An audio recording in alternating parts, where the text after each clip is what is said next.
Hello guys, welcome back to Online MBA Guru YouTube channel.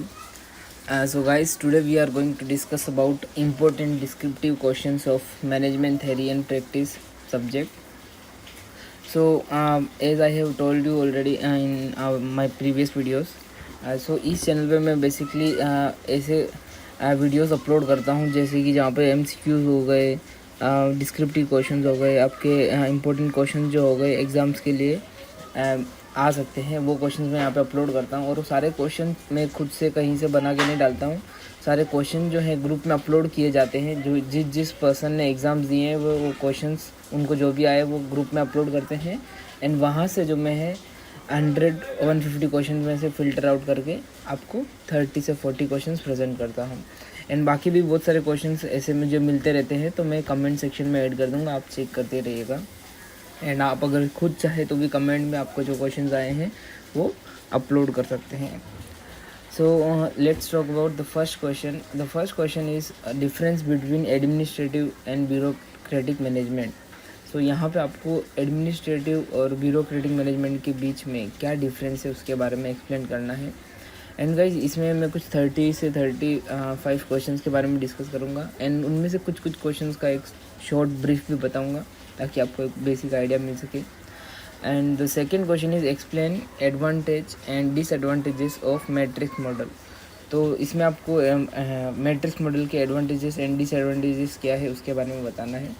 और basically अगर matrix model देखा जाए क्या है, तो basically the matrix organization structure is one in which middle managers report to more than one superior. For example, he or she might report both to the head of R&D department but also to a product oversight management. This type of structure is often used in organizations that employ autonomous work team. They take a product from initial planning all the way through to manufacturing. That's all. And the third question is write a note on Trompena's 7 dimensions of culture. सो यहाँ पे आपको ट्रोम्पेनास के 7 dimensions of culture है उनके बारे में explain करना है। सो आपका नॉर्मल बेसिकली जो आंसर जो रहेंगे सारे क्वेश्चंस के कुछ आप समझ लीजिए 250 वर्ड से 400 के बीच में रहेंगे, या फिर 200 से 300 के बीच में भी आप एक्सप्लेन कर सकते हैं। And third question is write an note on Trompenaars 7 dimension of culture. तो 7 डायमेंशन ऑफ कल्चर्स क्या है?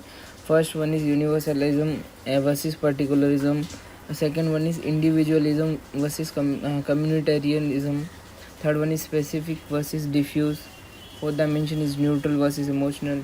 Fifth one is achievement versus ascription. Sixth one is sequential time versus synchronous time. Seventh one is internal direction versus outer direction. And fourth question is explain process of managerial decision making. या फिर managerial decision making के जो भी process हैं उसके बारे में आपको एक्सप्लेन करना है। Then fifth question is explain source of triggers to resistance of change. यहाँ पे आपको सोर्स ऑफ ट्रिगर जो रेजिस्टेंस चेंज होता है उसके बारे में आपको एक्सप्लेन करना है। Six question is explain functions of management. तो यहाँ पे मैनेजमेंट के जो भी फंक्शंस हैं जैसे कि प्लानिंग हो गया, ऑर्गेनाइजिंग हो गया, स्टाफिंग हो गया, लीडिंग हो गया, कंट्रोलिंग हो गया, इन फंक्शंस के बारे में आपको एक्सप्लेन करना है। Then comes the seventh question में आपको difference between data and information बताना है। डिफरेंस बताना है डेटा एंड इन्फॉर्मेशन के बीच में और एग्जाम्पल के साथ में वो भी। आई होप आप जानते रहेंगे data is basically data is raw unorganize facts that needed to be processed. And data can be something simple and seemingly random and useless until it's organized. And when data is processed, organized, structured or presented in a given context so as to make it useful, it is called information. So इसी का आपको difference explain करना है। Then eighth question is explain any 5 principles to maintain effective organization structures. यहाँ पे आपको कोई 5 principles explain करने हैं जो इफ़ेक्टिव ऑर्गेनाइजेशन स्ट्रक्चर को मेंटेन करने के लिए यूज़ किए जाते हैं, जैसे कि डिवीजन ऑफ लेबर और स्पेशलाइजेशन और कंसिडरेशन ऑफ ऑब्जेक्टिव, या फिर द स्केलर प्रिंसिपल हो गया, या फिर the principle of departmentalisation, principle of span of control, principle of flexibility, balance principle. बहुत सारे प्रिंसिपल्स हैं, उनमें से आपको कोई 5 प्रिंसिपल्स को जो है एक्सप्लेन करना है। Ninth one is right a short note on nature and purpose of management.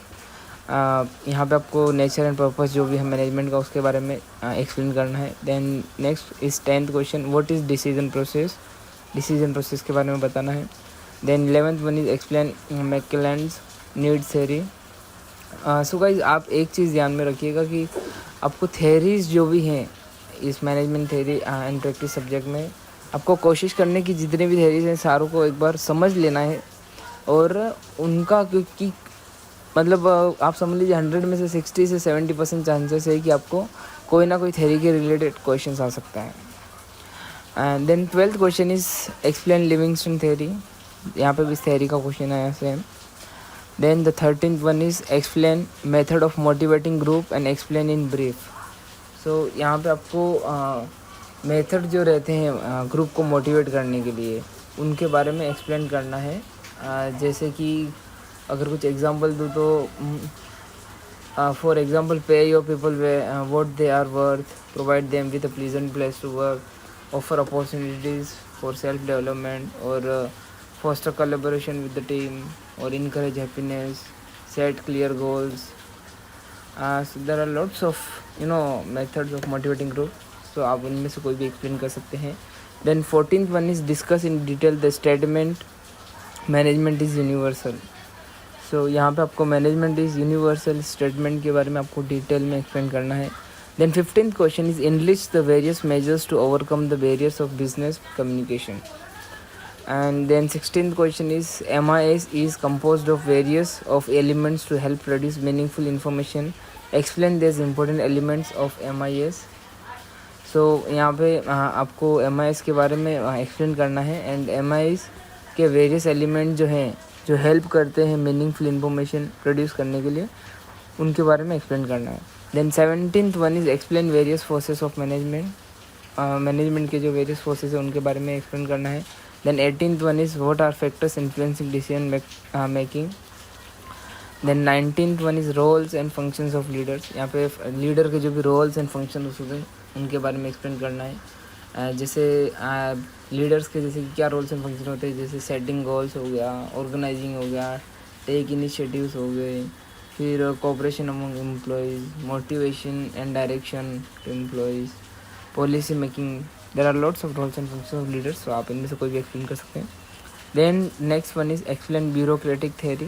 यहाँ पे आपको ब्यूरोक्रेटिक थेरी के बारे में एक्सप्लेन करना है। अगर मैं एक शॉर्ट ब्रीफ बताऊँ आपको ब्यूरोक्रेटिक थेरी का, सो बेसिकली ये क्या होता है, bureaucracy emerge in response to organizational chaos and confusions when hundreds or thousands of uneducated and unskilled workers were assembled to perform complicated tasks. Before the industrial era, goods were often made one at a time by one or a few people. They were able to communicate directly with each other and see the product from start to finish. The industrial era introduced levels of complexity and stages of production that required a more sophisticated coordinating structure. Max Weber paired bureaucracy with industrial specialization and division of labor. Each individual and group would have limited responsibility and knowledge of the finished product, designed, developed, tested, assembly by many. It is characterized by standard operating procedures, formal lines of authority and accountability, and a chain of command. तो इस bureaucratic जो theory है इससे काफ़ी एक बड़ा changes आया manufacturing plants में, क्योंकि पहले पूरा डिफरेंस था, मतलब एक ही प्रोडक्ट को जो है एक ही मतलब एम्प्लॉय जो है उसको स्टार्ट टू फिनिश तक बनाता था। बट ब्यूरोक्रेटिक थ्योरी के बाद में मैक्स वेबर ने जो है पूरा एक अलग पर्सपेक्टिव बना के पार्ट्स में डिवाइड करके लोगों को काम करवाना स्टार्ट कर दिया था। Then next question is 21, what is GDSS, explain its. यहाँ पे आपको GDSS के बारे में एक्सप्लेन करना है। Then comes 22, write a note on 6 element of communication. 6 element जो है कम्युनिकेशन के उसके बारे में एक्सप्लेन करना है। Then 23, significance of a leader in a change management. Then next one is management is a art और science, comment on this. So आपको मैनेजमेंट इज़ आर्ट और या साइंस क्या है इसके बारे में आपको एक्सप्लेन करना है आपके पर्सपेक्टिव से। Then next one is 25, why is change necessary in organizations, explain. So organization में चेंज क्यों नेसेसरी है उसके बारे में आपको बताना है। Then next question is explain 7 M's and 4 P's। सो गाइस आप 7 एम्स एंड 4 P's जैसे बता दूँ. 7 एम जो है management, man power, marketing, method, machine, material and money, इसके बारे में बताना है. Then next is 4 P's, product, price, place and promotion. So आपको ये लिखने हैं 7 एम्स एंड 4 P's एंड इनको शॉर्ट में थोड़ा सा एक्सप्लेनेशन करना है.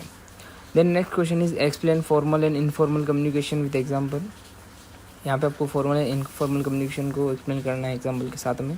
Then next 28th is explain similarities and difference between change management and organisational development. यहाँ पर आपको डिफरेंस बिटवीन एक्सप्लेन करना है इसमें change management and organisational development के बीच में सिमिलरिटीज एंड डिफरेंस दोनों एक्सप्लेन करने.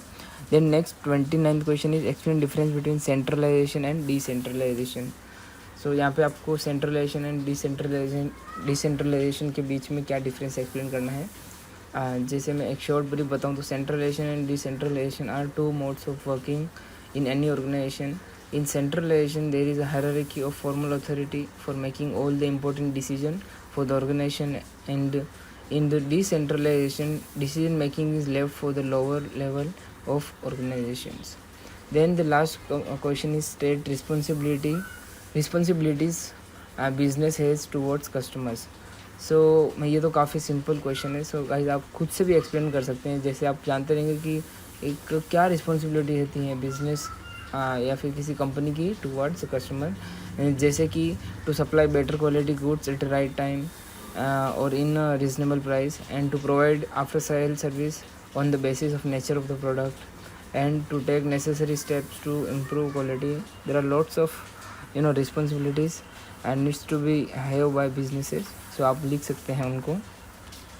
So guys, that's all for the today. Thank you for watching my video and stay tuned and stay connected for more videos like this, and comment below कि आपको किस type के videos चाहिए and कौन कौन से ऐसे इम्प्रूवमेंट्स हैं जो मुझे करने चाहिए, सो बेटर रहेगा. And that's all. Thank you.